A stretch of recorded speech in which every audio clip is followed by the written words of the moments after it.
Salut, aujourd'hui je suis à Valparaiso comme depuis 3 semaines en fait. Et aujourd'hui il fait beau, alors c'est l'occasion idéale, enfin c'est toujours l'occasion idéale en fait d'aller se balader. Mais comme il fait beau, c'est encore mieux. Et cette fois, j'emmène ma caméra avec moi, comme ça j'en profiter pour répondre aux questions que vous m'avez posées la dernière fois. Oui, à la base, je devais faire un live Facebook, mais pour ceux qui ont suivi, ma connexion internet veut bien marcher pour Netflix, mais pas pour faire un live Facebook. Après bon, moi ça m'arrange que ça marche pour Netflix, mais ça aurait été bien que ça marche pour les deux. Bref, ça n'a pas marché, c'est pas grave, on rebondit, hop, je vous enregistre une vidéo avec toutes les réponses. Et voilà, comme ça tout le monde est content. Et comme ça vous avez vos réponses. Parce que quoi de pire dans la vie que d'être sans réponse à ces questions? J'ai envie de rigoler. Donc let's go, je vais commencer là où tout a commencé, dans mon hostel ici. Sauf que je vais mettre mes chaussures quand même pour sortir. Ça va être plus simple, hein. Au revoir petite chambre, je te retrouve tout à l'heure. Donc moi j'habite là. Et là comme par hasard il y a un passage de fou dans la rue. C'est difficile de descendre hein, quand l'escalier il est tout petit comme ça. Hola. Digas así, siempre ahí. Oui, mais pero ahí no Ya, puedo... sí, pero por último amarra ahí así. Ok. Es una... Donc là c'est où j'habite. Et tous les matins je descends ici à l'hostel, là en dessous là, à l'hostel pour en général bosser ou être un peu avec des gens, enfin avoir des gens autour de moi. Salut. Voilà, genre les volontaires de l'hostel par exemple. Donc du coup voilà à quoi ça ressemble Casa Volonté. Moi j'adore, je trouve ça... Bon là il y a la grosse musique électro, on va partir dans un endroit plus calme. Mais j'adore, je trouve que c'est toujours la super ambiance. Donc c'est mon petit endroit favori d'ici. Du coup je vais me poser là pour répondre à la première question de Wardia. Quelle est ma plus belle rencontre? Est-ce que je peux dire que c'est moi? Oui, et c'est pas une blague, c'est moi ma plus belle rencontre. Voilà. Et oui, parce que depuis le début de mon voyage, je me découvre plus que jamais. J'apprends à me connaître, je me dévoile, j'apprends à connaître mon moi avec un grand M. Et c'est avec moi que je vais passer le reste de ma vie. Hein. Ça, c'est pas une nouvelle, c'est voilà, c'est tout à fait logique. Donc en fait, heureusement que c'est moi ma plus belle rencontre. Ouais les gars, il faut s'aimer un peu, il faut apprendre à s'aimer. Ça, je vous jure que ça vous aide dans plein de situations. Question toujours de Wardia. Maintenant que j'ai fait les deux, est-ce que je préfère voyager seule ou accompagnée ou avec quelqu'un d'autre? Et franchement, seule. Je suis désolée pour ceux qui ont voyagé avec moi. Non, en fait, voilà, j'adore voyager seule. Quand on voyage seul et quand on voyage avec quelqu'un d'autre, c'est en fait deux types de voyages complètement différents. Et même si j'ai adoré, par exemple, voyager avec Camille, c'était vraiment trop cool. J'ai adoré voyager avec mon père, mon grand frère en Inde. Ça aussi, c'était incroyable. On apprend des choses différentes quand on voyage seul et quand on voyage à plusieurs. Et pour l'instant, ce que je préfère, c'est apprendre ce que j'apprends quand je voyage seule. Je trouve qu'il y a quand même plus de liberté, je fais plus de rencontres, je suis plus dans l'immersion. Il faut vraiment que je me débrouille en fait et que je me dépasse. Donc voilà, si par exemple j'avais le choix, si j'avais un mois de vacances et que j'avais le choix entre partir seule ou partir avec quelqu'un, je décide de partir seule. Maintenant quand j'ai un an, bah voilà, je peux me permettre justement de faire un peu les deux et ça c'est ça qui est trop cool. Bon, avant de changer d'endroit, je me devais quand même de vous montrer un petit peu c'est quoi Casa Volonté. Donc là la petite cuisine derrière moi où en général il y a des gens. La réception derrière. Ouh, j'ai failli casser la boîte aux lettres. Salut. Toujours les gens.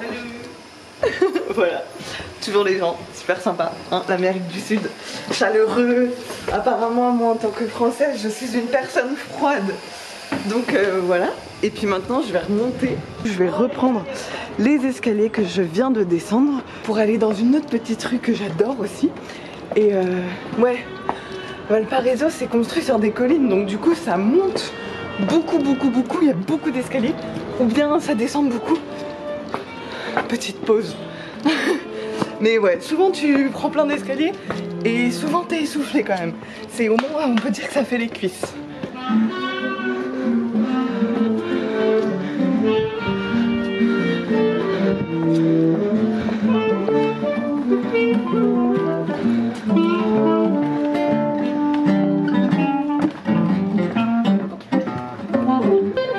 typiquement le genre de petite rue que j'adore, toute colorée avec des petites peintures murales. J'arrive toujours pas à reprendre mon souffle. Avec des cafés, des petits hostels, la musique en arrière-plan. C'est vraiment pour ça que je reste à Valparaiso, c'est pour ça que j'adore cette ville. Et je pense que du coup pour la prochaine question, je vais me poser ici. Question de Flo, qu'est-ce qui m'a donné envie de faire des vidéos? Est-ce que c'est pour l'esprit créatif, l'envie de se créer des souvenirs inoubliables ou l'envie de partager? Eh bien Flo, je pense que c'est tout ça à la fois. Je sais pas pourquoi, j'ai toujours adoré, en fait j'adore filmer, j'adore me mettre devant la caméra, j'adore jouer. Ça m'éclate, ça m'amuse comme je sais pas quoi. Et donc du coup j'ai tout simplement décidé de faire ce que j'aime. Voilà. Et cette fois c'est la question de Stéphanie. Quel est ton plus beau et ton plus mauvais souvenir? Je sais pas si je me pose dans les marches ou si je monte en même temps. Mais si je monte en même temps ça va être compliqué après de parler. Je vais me poser. Du coup les gens qui veulent faire des photos de l'escalier en ce moment, c'est pas possible, je suis là en plein milieu. Donc Stéphanie qui me demande quel est ton plus beau souvenir et ton plus mauvais souvenir. Pour mon plus beau souvenir, clairement j'en ai pas. En fait j'ai tellement de magnifiques souvenirs que, enfin j'en ai tellement plein qu'il n'y en a pas un qui surpasse un autre là comme ça, si j'ai réfléchi comme ça. Par contre pour mon plus mauvais souvenir, je dirais que c'est le trek au Népal. Et de manière générale, tous les moments où je me suis mise à pleurer comme une grosse patate dans mon lit, que je me sentais trop seule et que j'avais l'impression que ça allait jamais aller mieux. Mais en fait, clairement, les gars, on sait tous que ça va toujours aller mieux à un moment donné. Quand j'y pense là maintenant, le trek au Népal, c'est pas un mauvais souvenir parce que ça m'a apporté tellement. Mais c'était pas drôle sur le coup. Et donc voilà, c'est ces moments en général où ça va pas, tout simplement. Et donc pour rebondir sur le sujet du Népal, il y a Mister Gros Body qui me dit, j'adore le nom d'ailleurs, Mister Gros Body sur YouTube, qui me demande quel est mon regard sur le Népal, sur l'expérience que j'ai vécue au Népal, maintenant que j'ai du recul. Et franchement, c'était dur le Népal, c'était vraiment dur pendant longtemps ça a été dur. Mais à aucun moment je regrette ce qui s'est passé. Je suis même heureuse d'avoir vécu ça parce que j'en ai tiré plein de leçons, ça m'a fait beaucoup apprendre, grandir. Voilà, chaque situation est là pour une bonne raison. Et si on s'est attiré ce genre de situation, c'est pour qu'on avance, c'est pour nous faire apprendre quelque chose. Il faut toujours essayer de tirer du positif de la chose négative. C'est comme ça que je pense, c'est comme ça que je l'ai vu, c'est comme ça que je le vois pour le Népal. Donc je regrette rien. Bon et du coup là on arrive à un autre petit passage avec quelques artistes qui sont posés là. Pareil, j'adore cet endroit, j'adore regarder à chaque fois ce qu'ils font, ce qu'ils peignent, les gens. Je trouve ça super inspirant. Il y a la vue sur le port, sur la mer, avec les gros conteneurs qui font le charme de Valparaiso. C'est très contrasté hein, cette ville. Vraiment c'est ce que j'adore ici, c'est le fait que c'est une vue qui en soi est pas très belle parce qu'il y a des gros conteneurs, il y a des grues et tout. Et pourtant il y a les collines là-bas qu'on va peut-être voir sur un autre passage après. Les collines avec les maisons colorées, et c'est ce contraste que j'adore et que je trouve magnifique ici. J'ai maintenant une question de Perrine, Virginie et Discovery qui va un peu dans le même sens. Ça concerne mon budget, combien j'ai mis de temps pour préparer mon voyage, combien j'ai économisé, je suis partie avec combien, si je travaille sur place, etc. Grande question, longue question, hein. Je vais essayer de faire court. Mais je crois qu'au fil des vidéos, vous avez dû comprendre que pour moi, faire court, c'est très compliqué hein. Donc ça fait des années que j'ai envie, que je rêve de faire un tour du monde. Ça fait depuis le lycée, donc un peu plus de 7 ans. Je vais éviter de me faire écraser. Et c'est il y a 3 ans que j'ai pris la décision vraiment de partir. Donc en fait j'ai commencé ma rentrée scolaire en septembre de 2e année de médecine. Et 3 mois après je me disais non en fait je veux partir au plus vite. Donc j'ai commencé à travailler, j'ai laissé de côté mes études. J'ai commencé à travailler pendant 1 an. Et puis en fait arrivé en août de l'année qui venait de se passer, j'avais pas assez d'argent encore. Donc je me suis dit je reprends ma 2e année de médecine, je continue à travailler à côté et je vois où ça me mène. J'ai travaillé encore pendant 1 an, donc 2 ans au total. J'ai réussi à récolter à la fin de ces 2 années 11 000 €. En plus de ça, j'ai eu de l'aide grâce au concours Globe Dreamers et avec les assurances Allianz. Ils m'ont apporté un financement de 5 000 €. Donc je suis partie avec... Non, j'ai gagné 10 000 € et ils m'ont donné 5 000 €. Donc je suis partie avec 15 000 € sur place. 15 000 €, c'est vraiment le budget moyen d'un tour du mondiste, pour 1 an de voyage. Donc moi c'est de août à août. Et par contre il faut penser aussi aux dépenses avant donc tout ce qui est matériel. Ça malheureusement je ne l'ai pas calculé, mais bon, il suffit d'aller voir les prix. Je sais pas, si vous voulez acheter tant de trucs sur Decathlon, vous allez voir, je fais pas de promo à Decathlon, hein. Vous allez voir sur le site, vous notez vos prix, vous essayez de vous faire un budget. Il faut penser aussi au budget visa et au budget billet d'avion. J'ai pris un billet tour du monde avec l'agence ZipWorld, donc c'est pareil, il faut faire un devis, il faut essayer de calculer ça avant. Et pour les dépenses sur place, ce que je vous conseille, c'est d'aller voir le site Planificateur à contresens. C'est hyper intuitif, juste voilà, allez voir ça si vous prévoyez de faire un tour du monde, un long voyage, ça aide vachement. Et du coup non, je travaille pas sur place parce que j'ai vraiment décidé de prendre un an pour profiter à fond. Et par contre je pourrais pas vous donner, parce qu'on m'a demandé des conseils pour essayer d'économiser durant son tour du monde, de pas trop dépenser, mais moi je suis hyper mauvaise à ça. J'ai dépensé comme une dingue en Asie, c'était pas du tout prévu, donc là je suis vraiment ric-rac en Amérique du Sud. J'ai vraiment pas de bons conseils à vous donner pour pas beaucoup dépenser, si à part qu'en Amérique du Sud il faut faire ses courses et cuisiner soi-même, alors qu'en Asie tu peux plus manger dehors. Enfin voilà. Et du coup là j'arrive sur un autre passage que j'adore, avec toutes ces maisons colorées. Pareil, encore tous les artistes qui sont placés là pour vendre des petits trucs aux touristes. La vue sur Valparaiso et en face la vue sur les collines et toutes ces habitations, c'est ça dont je vous parlais tout à l'heure.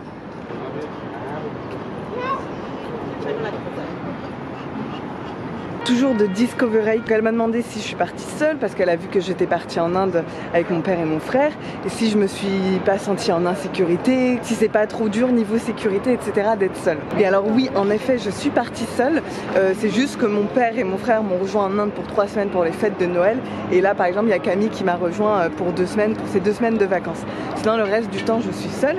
Et écoute, non, je me suis jamais sentie en insécurité. Si peut-être 1 ou 2 fois dans un bus de nuit ou dans une gare ou quelque chose comme ça, mais rien de vraiment dramatique. Clairement, je pense que je me suis plus sentie en insécurité à Paris dans le RER à minuit que durant tout mon voyage de tour du monde. C'est un peu bizarre, tu vois. Tout le monde te dit que quand tu es en tour du monde, tu développes ton instinct, et c'est vraiment vrai. C'est que tu le sens en fait quand il y a une situation qui est pas safe. Donc tu vas sentir si là par exemple c'est pas terrible d'y aller ou pas. Et après moi j'ai une règle, enfin j'avais une règle, c'est que je sortais jamais seule la nuit tombée. D'ailleurs je sortais pas tout court en Asie dès que la nuit était tombée. Là Valparaiso c'est un peu exceptionnel parce qu'il y a vraiment une vie nocturne qui est hyper intense. Donc je peux rentrer seule après un cours de danse à 23h, comme je peux rentrer seule après une nuit en boîte à 4h du matin. Mais je suis dans un quartier qui craint pas et je me suis renseignée avant. Donc voilà, c'est ça, c'est se renseigner auprès de locaux et s'écouter, voir si on le sent ou on le sent pas. Et si on le sent pas, on n'y va pas. Point barre. Et aussi quand je sors seule la nuit, ou pas, hein, pas seule forcément, mais quand je sors la nuit à Valparaiso, j'ai rien sur moi. J'ai mon téléphone qui est dans ma banane, qui est caché sous mon manteau, et j'ai peut-être l'équivalent de 10 € en liquide, et c'est tout. J'ai pas mes papiers, voilà, je fais attention. C'est ce genre de petits détails que tu commences à voir quand tu voyages seul depuis quelques temps. Je continue toujours hein, mon avancée dans Valparaiso. Je vais d'ailleurs prendre la rue qui monte là-bas, parce que où je prends l'escalier qui est joli. Non, je vais vous le montrer depuis le haut, l'escalier qui est joli. C'est un escalier en piano, avec des touches de piano. Bref, il y a toujours Discovery qui me demande, elle m'a posé plein de questions, hein, mais j'adore. J'ai eu la question de comment j'ai choisi mes pays. Tout simplement, c'était les pays que je voulais faire depuis longtemps. J'avais vu des documentaires ou des choses comme ça dessus. Donc voilà, c'est les pays que j'avais envie de voir. Et un truc aussi, c'est que quand tu commences à voyager, par exemple, tu vas dans tel pays et tu te rends compte que finalement, après avoir fait tel pays, tu veux plutôt faire tel autre pays qu'un autre. Se laisser aussi un peu de marge, pas un itinéraire super programmé, parce que nos envies peuvent changer en fonction de l'endroit où on est, des gens qu'on rencontre. Donc ça s'est fait aussi un peu comme ça. Par exemple, en Amérique du Sud, je voulais aller au Chili, en Argentine, en Bolivie, au Pérou. Et finalement, je suis là à Valparaiso, c'était pas du tout prévu. Je verrai pas l'Argentine, je verrai pas la Bolivie, je vais voir sûrement le Pérou. Voilà, en fait, les pays qu'on veut voir changent au fur et à mesure. Voilà ce que c'est les escaliers piano dont je vous ai parlé. En fait, on peut les voir que depuis le bas, ce qui est assez logique. Et là, on est dans la rue Beethoven. J'aime bien le fait qu'on soit dans la rue Beethoven et qu'il y ait des escaliers piano. Bon, ce qui est cool quand on vit au jour le jour, c'est qu'il y a plein de trucs inattendus qui se passent. Du coup, on est une autre semaine, un autre jour, je sors de la douche, j'ai pas le même pull, mais c'est pas grave, je continue mes réponses. Je me mets dans mon lit tranquille, hein, comme entre potes. Donc dernière question de Discovery, tu as participé au concours Globe Dreamers, mais est-ce que ton tour du monde se fait via eux ou en solo? Pas trop clair apparemment. Ça rejoint la question de Julie. Julie qui me demandait ce qui m'a poussé à chercher du sponsoring et comment je m'y suis prise. Alors, au tout début, quand j'ai décidé de partir, j'avais mon projet de partager ça avec des jeunes en difficulté.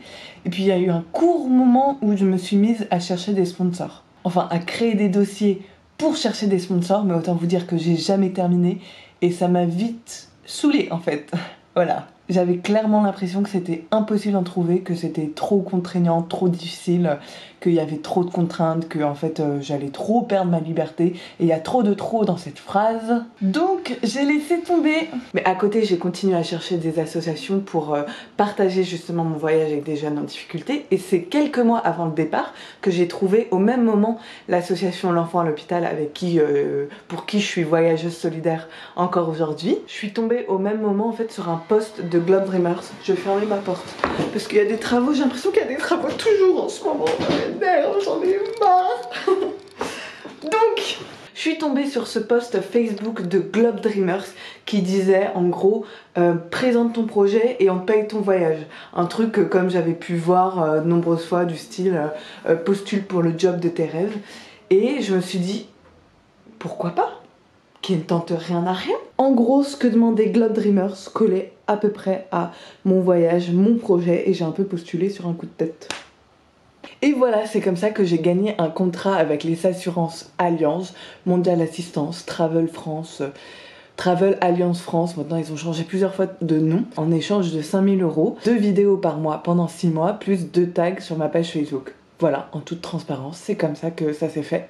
Donc c'est d'abord mon projet de voyage en solo, et il y a eu cette opportunité en plus, mais c'est venu à moi. Et clairement, si je devais un jour repartir, c'est pas si je devais un jour repartir, c'est quand je repartirais, je ne vais pas chercher plus que ça parce que j'aime trop ma liberté. Et pour moi, sponsoring, pour l'instant, c'est plus synonyme de contrainte. Peut-être que ça va changer, j'en sais rien, mais pour l'instant, c'est comme ça que je le vois. C'est tout. Bon les gars, c'est pas tout, mais j'ai faim. Il est midi, presque. Il est quelle heure? Il est 11h45 ici, hein. Il est beaucoup plus tôt que chez vous en ce moment si vous êtes en France. J'ai faim et surtout je pense que cette vidéo est déjà bien longue. Donc je vais arrêter ici. Et toutes les autres questions qu'on m'a posées, j'y répondrai dans une autre vidéo pour que ça fasse un peu plus court. Qu'est-ce qu'il y a? Et il n'y a rien, il faut que je prépare à manger. Voilà, j'y répondrai dans une autre vidéo, comme ça fera pas une énorme vidéo, mais 2 plus courtes vidéos, même si celle-là est déjà longue. Désolée. Si vous êtes parvenus jusqu'au bout de cette vidéo, bravo, vous êtes des warriors, des méga warriors, et vous allez réussir dans la vie. C'est ça le truc, c'est ça. Bref, j'espère que j'ai bien répondu à toutes vos questions. Que ce format vous a plu, hein. Dites-moi si ça vous a plu, dites-moi si vous voulez que je fasse les autres réponses. Aïe. Pourquoi je fais trop de gestes comme ça là? Si ça vous a plu, si vous voulez que je fasse les autres réponses dans ce genre de format ou un format un petit peu plus calme, face caméra, comme les youtubeuses beauté qui parlent pendant 45 minutes de nouveaux maquillages, MAC, Sephora, Zara, H&M, les Maxi Haul, etc. Et voilà, on se retrouve très vite pour de prochaines aventures. Ah ouais, et si vous avez bien aimé, n'hésitez pas à mettre un petit pouce en l'air ou un like ou à vous abonner et à mettre un commentaire.